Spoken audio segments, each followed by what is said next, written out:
Now I'm joined by Position 3 candidate, Natalie Williams. Welcome, Natalie. We're delighted to have you here today. Thank you. I appreciate the invitation. Good. We don't have a whole program for us today, so we're going to ask questions fast. Okay, number one, tell us about yourself and why you're interested in running for the school board. Well, the reason that I'm interested in running is threefold. First of all, I'm a parent. I have 2 young children that are in the school system, just starting out, preschool and first grade this year. So we are at the very beginning of our education journey, and I'm invested in their future as well as the future of all the students in the schools. Secondly, I am a teacher. I have a background in education. I earned my master's degree from the University of Georgia in education. I taught high school. I've taught university level at Baylor. Also worked as a reading specialist at an elementary school. I did my doctorate work in education at Baylor. So I have committed my professional life to public education, and it's something that I am, again, invested in as a professional. Lastly, I'm running because I enjoy being an advocate for children. My 2 children are special needs children, and I learned very quickly that somebody has to be their voice at the school to make sure their therapy needs are being met, their educational needs are being met. I had to be their voice at the doctor's office, all the different doctors we have to see, because they can't speak up for themselves. And I learned how important it is that these children have somebody that is speaking up for them. So those are my 3 primary reasons for wanting to serve on the very first Germantown School Board. Very good. We've talked a lot about making the municipal systems, and in particular the Germantown system, a world-class system and the very best school system we can have, and which requires best practices, the very best things that can happen in a classroom. And I know you're aware of something I've been interested in, something called 0 hour, that is very successful other places. Tell us about that. My experience with 0 hour came when I was a high school teacher in Texas. In Texas, they have independent school districts, and each school district can kind of model and set up their calendar and their school day however they best see fit for their students. And in the Texas district I was at, we did have 0 hour that started, I want to say 7 or 7:15 in the morning, and the students enrolled in those courses were dismissed from school by 6th period, so they still had 7 periods of the day, but they got out a little bit earlier in the afternoon, potentially for athletic practice or play practice. Some of the athletic practices happened at 0 hour, and then those students didn't start their academic day until 2nd period and finished by 8th period, and their athletic practices were in the morning, so after school they actually had time for homework and other commitments. So it allowed students more opportunities actually at the school, because the school was available to them from 7 in the morning till 4:30 in the afternoon.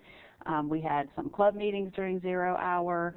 We had some of our AP classes actually start at 0 hour and would extend into first period, so they were 2 hours long. So those students got additional AP instruction, and what we saw actually on the AP tests were a lot higher scores, a lot more 4s and 5s, a lot more college credit earned, which if you're going to invest your time in an AP program, you want to get the most out of it, for the students and the parents. So just the flexibility that 0 hour allows, I think, is something that we should definitely pursue at our high school campuses here.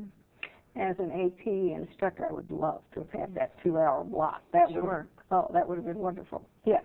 Okay, tell us about hiring a superintendent. Are there any people who have an inside edge for that job that you're willing to talk to us about? What specific qualities would you like to see in a superintendent? Well, I've had the pleasure to work for 3 or 4 superintendents in different states. And there are, anytime you work for a boss or a leader, there's qualities that you that help you become more of a professional, that help you excel. And some of the things that I would like to see in our superintendent, one, I'd like to see somebody that's had some administrative experience, that's not a rookie administrator, somebody that maybe has been a headmaster at a K-12 school or that has been at a smaller district and has been able to interact with everybody at the K-12 level. Because we will be a smaller district compared to, you know, Shelby County or Memphis City or Nashville or wherever you go. So somebody that's had interactions with educators and parents and children at all the grade levels, I think would be advantageous. I would like to see someone that supports building level decision making and management, a lot more autonomy in the classrooms and at the school level. I think we need to have trust in these educators, and we need to support these educators. So I would like to see someone that would support that type of philosophy. That actually answers another question I was going to ask you, and that was micromanaging decision-making. And some boards do. Some boards get involved in banning books. We've had an example this year in North Carolina where a very popular book normally taught to juniors was banned. Now there's been enough of a backlash that that's been changed. But this micromanaging, apparently you're not in favor of. No, I think when you look at personality profiles, if you actually have a professional person that comes in and does a personality assessment of teachers, educators, and faculty, and you really look closely at what successful, cutting-edge, progressive teachers, if you look at their personality traits, they are, they thrive with autonomy and being able to seek out their own professional development experiences and educating themselves on best practices. I would like to see, in terms of professional development for our teachers, I would like to see us supplement them with an amount of money, $500, $1,000, whatever you think is appropriate, to go seek out their own professional development. I mean, if you look at brain-based learning and education and what we're taught in the education field, you know, every learner is different and unique, and they need an approach that's going to help them excel. And I don't see why it would be appropriate for a school district to bring in one speaker for all 600 teachers, expecting that they all need the same thing.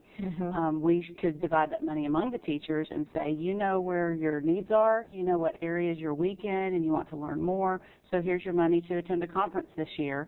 And I think that would be an excellent way to support our teachers and to, you know, continue excellence in the classroom. Very good. Yes. One more thing. Teachers have been asking me to ask you all about hiring teachers, and if and I know no decisions have been made, but would you expect that the teachers who are now employed in Germantown schools or Shelby County, old Shelby County schools, would have any kind of advantage, or does everybody start at exactly the same level? And what about years of experience and things like that, that in hiring teachers and salaries and et cetera, all that? Right. My understanding on the timeline is our first step will be to hire a superintendent who then puts his or her staff in place. And then the building level administrative staff would be put in place. And then those folks would be charged with interviewing and putting teachers in place. You know, the interesting thing about teaching school is regardless if it's your first year or your 30th year, when you walk in the door on August 1st or August 15th or whatever that first day is, you have the same responsibilities. You have the same demands. And certainly years of experience in any field are going to give people an advantage. What I would like to see is a superintendent that's going to keep our current administrative staff at the schools in place, because they know those teachers, they know the environment of the school, they know the parents, they know the needs of the students, they're familiar with the IEPs, they've evaluated these teachers. They start with an advantage that newcomers couldn't have. And we're going to have to stop. This has flown by, and you have been such a good guest. Well, thank you so much. I enjoyed being here. Good. And we're coming back after a very quick break.